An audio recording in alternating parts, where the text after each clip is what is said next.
Hello everyone and welcome back to the Do Digital YouTube channel. In today's video I'm going to be answering frequently asked questions about teaching on Skillshare. So based off my recent videos, I'm sure you guys might have noticed that I'm super passionate about helping people teach on Skillshare because I believe it's a really awesome and legitimate way to make money online. So if you want to check out those videos, I'll definitely link them down below. But in today's video I'm going to be answering some of the frequently asked questions that maybe I didn't touch on in those videos or that I often get in the comment section. So if you are interested in that, then please keep on watching. If you're new here, welcome to my channel. My name is Megs and every week I release tech tutorials helping you do digital better.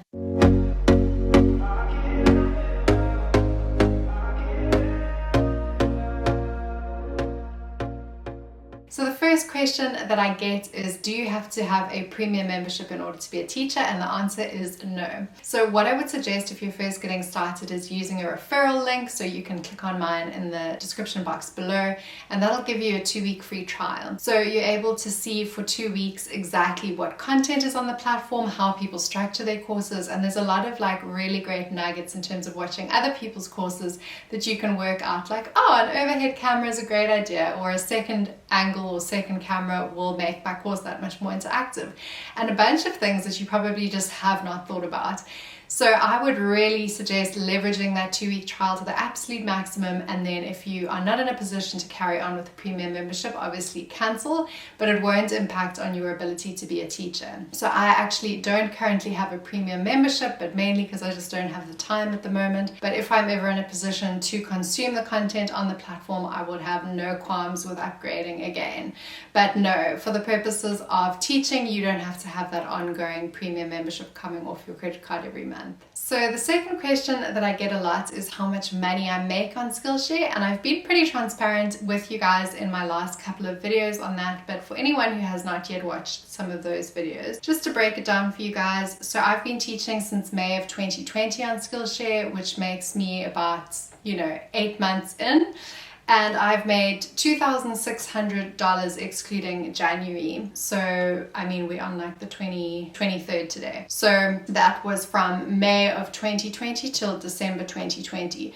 So it's pretty decent going. I do have the benefit of my YouTube channel in which people click on my referral link. So you'll see that my referrals are pretty high each month, which does help to supplement the income. But then the premium minutes are also kind of growing as people pick me up and find me in Skillshare. I have about 5 or 6 courses live at the moment, and a lot of them are pretty much social media focused or digital marketing focused. I'd say that my least popular course is probably the one about WhatsApp for Business, which although this kind of content performs really well on YouTube, because Skillshare has a large American contingency, stuff that is going to appeal to maybe people that are in India or Indonesia, which is a lot of my YouTube subscribers, it's not really going to be the same content that performs well for you. So it's definitely worth contemplating the audience that's going to be on Skillshare. So I've mentioned this in other videos, but Udemy actually have a marketplace insights tool, and so even though you may not necessarily want to teach on Udemy, it might be worth using their insights tool to try and work out a topic that might rank well for you on Skillshare. That brings us to question number 3, what do I teach on Skillshare? So this is a difficult topic to answer, but basically what I would suggest is drawing out what you're really good at, what you're really passionate about, and then doing some keyword research to try and overlay what are people interested in and searching for. So the top tip that they give on their Skillshare blog, I think it is that you want something that is creative, but then also has a very real world application, and those are apparently the courses that do the best. So it's typically more creative courses about things like Procreate and illustration, but there are some exceptions to that, like for example my best performing course is one about social media marketing. Question number 4 is whether you get the email addresses of the students that are taking your course, and you do not. So basically Skillshare is a marketplace, and so what's so great about it is the fact that once you've uploaded the course, you kind of putting it up to Skillshare in many senses to kind of promote it in their ecosystem, but then you are able to take your referral link and spray and pray that as you will. So if you have an email marketing list pre-existing or anything like that, you can obviously market it in that way, but you're not able to download a CSV or equivalent of student email addresses. So if you are trying to build your database, Skillshare is obviously trying to protect the students and keep them in their ecosystem, so that is probably not going to work out for you. So people also ask how long it takes to make a Skillshare course. It depends obviously if you're doing it full-time or part-time, but I would say if you're doing it part-time, it'll probably take you about 3 weeks. If you're doing it full-time, I would say probably 3 or 4 days. So the recording is probably the least of your worries. It really depends on how good you are at editing and how organized you are in terms of the content, whether you have a PowerPoint or whatever slides you want to talk through and you have that prepped up front. But once you have the slides and you've done the filming, obviously the editing is where you want to overlay a lot of kind of animation, zoom in, zoom out, keep it really engaging. And what also works well is things like LOOM, which is a screen recording tool, which I've also got a video about, which I'll link to.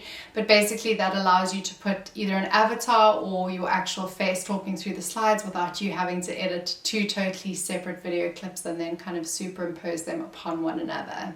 People also want to know how you get paid on Skillshare. So you get paid through PayPal, which is surprisingly easy to set up even if you're outside of the US. So in South Africa, for example, you can link PayPal to an FNB online profile and then link that to whatever bank you bank with. So you don't even need to bank with FNB anymore if you are South African. Otherwise, internationally, I think PayPal is a lot better kind of received elsewhere. In South Africa, it's a little bit new. And the one thing to bear in mind for South Africans is that you also can't leave your money lying in Skillshare. You actually have to withdraw it within 30 days of having received it. So on the 16th of every month, you get a notification in terms of the fact that you've been paid, and you can actually log in and see what the breakdown is between the premium minutes that have been watched as well as those referrals, in which you get $10 per successful referral. In terms of these referrals, the people that you refer do not necessarily have to sign up for premium membership, they just have to sign up for a trial. So you pretty much get paid regardless of whether that person goes on to be a premium member of Skillshare or not. In terms of the course length, you're going to want to go for between 20 minutes and 60 minutes typically, and this makes it a lot less of a barrier to entry in terms of shooting a lot of content. Like I know, for example, Udemy, because people are buying the courses individually, one of the ways that you have to show value is by having a huge amount of course content.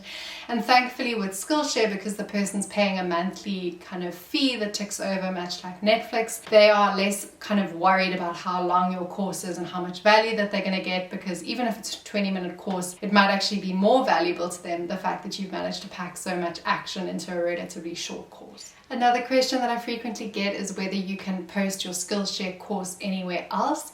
So according to Skillshare's guidelines, it's basically saying that provided it's not available in its entirety on a free platform, so for example, Vimeo or YouTube, it's absolutely fine to, for example, upload the intro video and have that be free on YouTube. But in terms of uploading to competitor sites, you're more than within your right to upload to the likes of Udemy.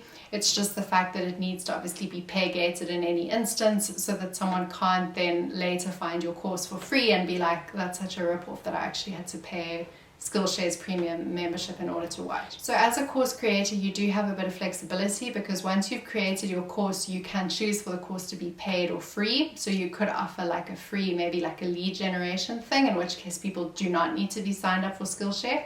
But in the instance of a paid for course, there's still the option to create free links, which those will not contribute to your premium minute watch time, but it will help people like friends to, you know, like, comment, share the course and access it a lot more readily than if you gave no one free access. So I think that is a really great promotional tool. In terms of refunds, I don't think that Skillshare does refunds of any kind, so that's also something to be mindful of. And it is a rolling subscription, so if you do sign up for a premium membership, obviously just remember to downgrade it when you're finished with it, so that you're not having to be put into a position where you're asking them for a refund. In terms of uploading the course, it really is a straightforward process. So although it doesn't have a bulk uploader tool in the same way that Udemy does, it pretty much functions in the same way. You can drag and drop a bunch of videos at any one time and then refresh to see the progress.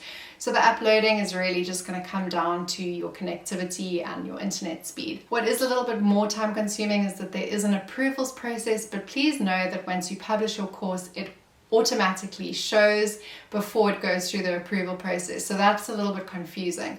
So once it publishes initially and you can see it and it's live, you're like, oh my word, it must be approved. But actually in the background, they're putting it through an approval process, and if it's disapproved, it'll actually come down again. So I would suggest maybe waiting 24 hours, 48 hours to make sure that the course has actually been approved before you then go about sharing the link with your friends and family, in case, God forbid, something's wrong with the clip and therefore they've pulled it down or it hasn't adhered to their promotional guidelines. And on that point, exactly, so the things that'll cause you to be disapproved is often things like mic quality. So a lot of people have said that your mic quality is actually more important than your video quality, which I do tend to agree with. That's especially important when someone's trying to learn a skill. They're not going to be able to follow you if your mic quality isn't great. And then secondly, things like self-promotion. So if you have logos on your slides or any kind of self-promotion, that will be disapproved. However, if, for example, like I want to intro my YouTube channel, I can do it in the intro or the outro of the course. I just can't shamelessly reference who I am and what I do throughout the whole kind of duration of the course. In terms of top tips for setting up or structuring your course, I really found that setting up a course using Notion was the most effective way of doing this. Other options would be like Trello or Asana, but basically you want to keep tabs on your course structure so that you're able to kind of play with it in a way that at the end of the day you feel like it's best going to serve a beginner, especially if it's quite a novice course. But in any case, you want a course outline that really does flow nicely, so it's nice not to have done it in like a very rigid format, but rather to be able to play with the modules and see what's going to work. And that is it for frequently asked questions about Skillshare. Please let me know if I've missed any down below in the comment section. You guys know that I love hanging out in the comment section, so I would love to answer any further queries that you may have about teaching on Skillshare. But in general, I can say hand on heart, I really love teaching there. It's a really wholesome kind of corner of the internet, and I think we really need that these days. So if you are interested in checking it out, then please do click over to one of the links below. Anyways, I cannot wait to see you guys in our next video so that we can continue to do digital better. I can help you out. I can help you out.